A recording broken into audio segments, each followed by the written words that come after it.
ध्यान रखना, जो मुफ्त में मिलता है ना वो बहुत महंगा होता है। हवा मुफ्त में मिलती है लेकिन अंत समय पता पड़ता है कितनी महंगी होती है जब ऑक्सीजन कम हो जाता है। ध्यान रखना, पानी मुफ्त में मिलता है लेकिन जब सूखा पड़ता है तब एक बूंद की कीमत पता पड़ा करती है। वनस्पति मुफ्त में बनती है, जब आकाश से अतिवृष्टि हो जाए तब सोचना कि अनाज कहाँ से मिला करता है। जो फ्री में मिलता है वो बहुत महंगा होता है। ध्यान रखिए, मानिए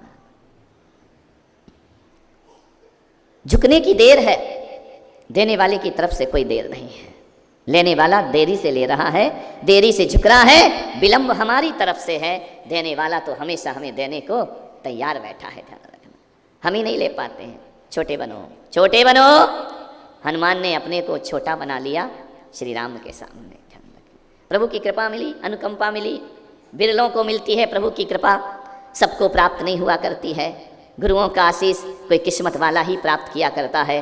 और मैं पुलक सागर कहता हूँ, अभागा वो नहीं होता जिसके पास धन दौलत या माया नहीं होती, और अभागा वो नहीं होता जिस पर बुजुर्गों की साया नहीं होता।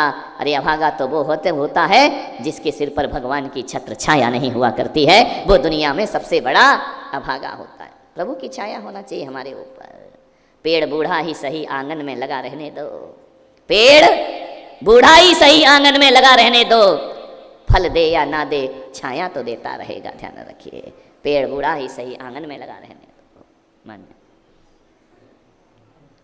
जुबान पर प्रभु का नाम हो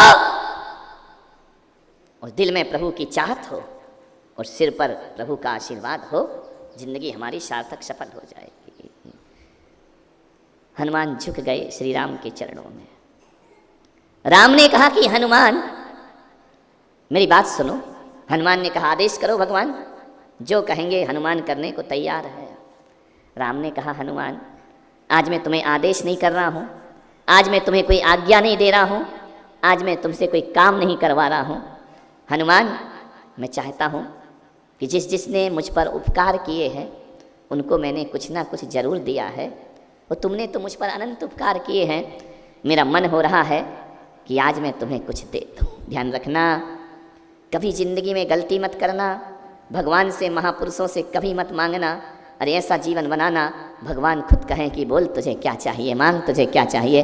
अपने बड़े बुजुर्गों से कुछ भी अपेक्षाएं मत रखो, इतना प्रेम समर्पण और सम्मान रखो, बड़े बुजुर्ग खुद तुम्हें देने को तैयार हों। ध्यान रखना, खुदी को कद बुलंद इतना कि हर तकदीर लिखने से पहले खुदा बंदे से खुद पूछे बता तेरी रजा क्या है। खुदा बंदे से खुद पूछे बता तेरी। लेकिन तुम तो मांग बैठते हो 2 मिनट में, थोड़ा सा प्यार से बोल लिया, हाँ ये दे दो वो दे दो। भिखारी जैसी जिंदगी क्यों जीते हो। हनुमान ने कभी अपनी जिंदगी में राम से कुछ नहीं मांगा, लेकिन एक दिन श्री राम को लगा कुछ तो इसे देना चाहिए।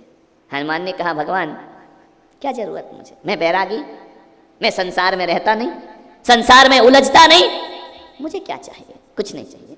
आपका साथ है ना, तो मुझे किस चीज़ की जरूरत। राम ने कहा कि वो बात तो अलग है, लेकिन हम क्षत्रिय लोग हैं, हमें बिना दिए चैन नहीं आता है। ध्यान रखना, मान्यवर सोचना है क्षत्रिय का दिल है तुम्हारा या बनिया का दिल है या शूद्र का दिल है, अपने आप में सोचना। पर्यूषण परवारा है ना, जो क्षत्रिय होंगे उन्हें दिए बिना चैन नहीं आया करता है, लुटाए बिना चैन नहीं आया करता। ये लुटाने का पर्व है, ये देने का पर्व है। राम ने कहा कि मुझे मालूम है हनुमान तुम विरक्त हो, तुम सन्यासी हो, तुम संसार में नहीं फंसते हो, लेकिन फिर भी हमारा मन हो रहा है कि हम तुम्हें कुछ दे दें। हनुमान ने कहा नहीं भगवान कुछ भी नहीं चाहिए। बोले तुमने मुझ पर बहुत उपकार किए हैं। हनुमान की आंखें भर आई। ध्यान रखना, गुरु को तो हर कोई कहता है शिष्य की आपके उपकार हैं। अरे वो क्षण जिंदगी में कब आएंगे जब गुरु कहें कि ये शिष्य तेरे मेरे ऊपर बहुत बड़े उपकार हैं। उस दिन समझना कि हमने मानव जीवन सफल कर लिया है, जीवन को सार्थक कर लिया है, हमने जीवन को धन्यता प्रदान कर दी है। हनुमान ने कहा प्रभु क्या उपकार किया मैंने सेवा की है, मैंने भक्ति की है, तुम पर कोई एहसान नहीं किया है। राम बोले तुम्हारा बड़कपन है, लेकिन फिर भी हनुमान कुछ मांग लो। मैंने देखो अंगद ने मेरे ऊपर उपकार किया, मैंने उसे किष्किंधा का राजा बना दिया। सुग्रीव ने उपकार किया, मैंने उसे राजा बना दिया। और विभीषण ने मुझ पर उपकार किया, मैंने उसे लंका का राजा बना दिया। ध्यान रखना, और मेरे ऊपर किसी केवट ने मेरी नाव पार कराई गंगा से, मैंने उसकी जिंदगी पार करा दी दुनिया से। अब हनुमान तुम बचे हो, जो रामायण के पात्र थे सबको मैंने सब कुछ दे दिया, तुम्हें आज तक कुछ ना दिया। हनुमान ने कहा आपने जिस जिसको दिया ना भगवान, देख देख के मैं आनंद से भरता रहा। मैं ईर्षा से नहीं भर रहा था कि उसे दिया और मुझे नहीं दिया, मैंने इतना किया और मुझे कुछ नहीं दिया। नहीं भगवान, आप देते रहो, हम देखते रहें, इसमें हमारे जीवन का आनंद हुआ करता है। यही हमारे जीवन का परमानंद हुआ करता है। एक बात याद रखना, राम ने कहा तुम्हारे बड़े उपकार हैं, तुम्हारे बिना सीता की वापसी नहीं हो सकती थी।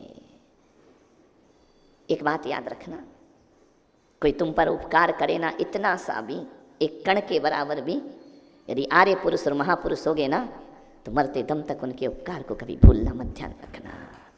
और एक बात और स्मरण में रखना, यदि तुमने किसी पर उपकार किया है ना, तो इधर करना और उधर भूल जाना, ध्यान रखना। नेकी कर दरिया में डाल, ये आदमी का जीवन होना चाहिए। लेकिन उल्टा जीवन जीते हैं हम पर कोई उपकार करे तो हम तुरंत भूल जाते हैं, और हम किसी पर करें तो 10 बार याद दिलाते हैं। मुल्ला नसरुद्दीन था, चला जा रहा था, एक बार क्या हुआ, वो तालाब में नहाने कूद गया। बच्चों ने चुनौती दे दी, मुल्ला तैरना नहीं आता, तैरना नहीं आता। अब ईगो हर्ट हो गया, उसने कहा कौन कह रहा है मुझे तैरना नहीं आता है। गुस्से गुस्से वो तालाब में कूद पड़ा। जैसे ही कूदा तो डुबक डुबक डुबक डुबक डूबने लगा। बच्चे तालियां बजाने लगे, नहीं आता नहीं आता। अरे वहाँ से खट्टर काका गुजरा, उसने कहा बेवकूफ़ वो मर जाएगा, तुम नहीं आता और जाता में लगे हो। खट्टर काका ने पकड़े बाल और खींच लिया मुल्ला को बाहर। जैसे खींचा, मुंह से पानी निकाला, सांस आंस दी, थोड़ा होश आया। खट्टर काका ने कहा मुल्ला जिंदगी भर याद रखना, मैंने आज तुझे बचाया है, वरना आज ये बच्चे तुझे मार देते, दिखता नहीं, तेरा नाम निशान मिट जाता। मुल्ला ने खट्टर काका के पैर पड़े कि बड़ा उपकार किया। बोले उपकार उपकार छोड़, जिंदगी भर याद रखना कि मैंने तुझे बचाया है। मुल्ला ने कहा अरे जिंदगी क्या, 100 जन्म नहीं भूलूंगा। अब एक दिन मुल्ला कहीं से जा रहा था, बाजार से खट्टर काका मिल गया। बोले ओ मुल्ला, अरे खट्टर काका काका। बोले याद है ना? बोले हाँ याद है काका, आपने बड़ा उपकार। बोले नहीं मैं समझा भूल गया तो थोड़ा याद दिला देता हूँ, तुझे याद है ना मैंने तुझे निकाला था? बोले हाँ हाँ हाँ काका बड़ा याद है मुझे। एक दिन क्या, मुल्ला कॉलेज जा रहा था, खट्टर काका मिल गया, दोस्तों के साथ मस्ती कर रहा था। बोले ओ मुल्ला जरा ध्यान रख। अरे मुल्ला ने कहा यार ये दोस्तों के पीछे ही बेइज्जती करता है मेरी। बोले हाँ काका समझ गया। बोले क्या समझा?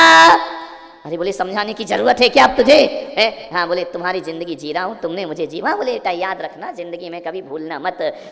एक दिन तो और गजब हो गया, मुल्ला को लड़की वाले आए देखने। वो खट्टर काका पहुंच गए वहां पर, लड़की के माँ बाप बैठे, परिवार बैठा। खट्टर काका ने कहा ओ मुल्ला, अरे उसने कहा सत्यानाश हो तेरा, मुल्ला मुल्ला मुल्ला जान ले रखी है तूने मुझे। बोले याद है ना? अरे बोले याद है। कितनी बार याद दिलाएगा? तो मुल्ला को तो आज बर्दा। मुल्ला ने कहा रुको लड़की वाले तुम बैठो जरा, आज इसका हिसाब निपटाई देता हूं मैं। मुल्ला ने पकड़ा खट्टर काका का हाथ। बोले ले पकड़ मेरा हाथ। बोले मतलब क्या है? अरे बोले तू मेरा हाथ पकड़। खट्टर काका ने हाथ पकड़ा। बोले चल उसी तालाब में डुबो दे मुझे चल करके। फिर से एक बार डुबो दे। खट्टर काका ने क्या हुआ? अरे बोले रोज रोज मरने से अच्छा तो एक ही बार मर जाता, तो वही मेरी जिंदगी का। जहां देखो वहां पकड़ लेता, याद रख याद रख। आज तेरी याददाश्त भुलाई देता हूं मैं, ध्यान रखना। मान्यवर कुछ लोग इतना करते हैं और इतना जताते हैं, ध्यान रखिए। और कुछ लोग ऐसे होते हैं इतना करके भी सब भूल जाया करते हैं। हनुमान ने कहा भगवान मुझे कुछ भी याद मत दिलाओ, उपकार तो आपने मुझ पर किया है, जो अपनी सेवा का उस धन्य भाग सेवा का अवसर आया, आपने मुझे अपना लिया, इससे बड़ा उपकार क्या होगा मेरी जिंदगी का। बोले नहीं हनुमान बातें मत करो, तुम जानते हो तुम मेरी जिंदगी में क्या हो, तुम मम प्रिय भरत सम भाई, तुम भरत से भी ज़्यादा प्रिय हो मुझे। जितना प्यार मैं भरत को करता हूँ उतना ही प्यार हनुमान मैं तुम्हें किया करता हूँ। हनुमान की आंखें भर आई, झरझर आंसू। बोले बस भगवान मिल गया, अब मुझे किसी और चीज़ की जरूरत नहीं, आपने इतना बड़ा दर्जा दे दिया, तुम मम प्रिय भरत सम भाई। भरत जी वहाँ खड़े थे। भरत जी ने कहा क्या किया हनुमान ने? बोले भरत भाई कपिसो ऋण हम नाही। ध्यान रखना, मैं सबके ऋणों से मुक्त हो सकता हूँ, लेकिन हनुमान के ऋण से राम कभी मुक्त नहीं हो सकता है, हमेशा उसका ऋण का ऋणी रहेगा।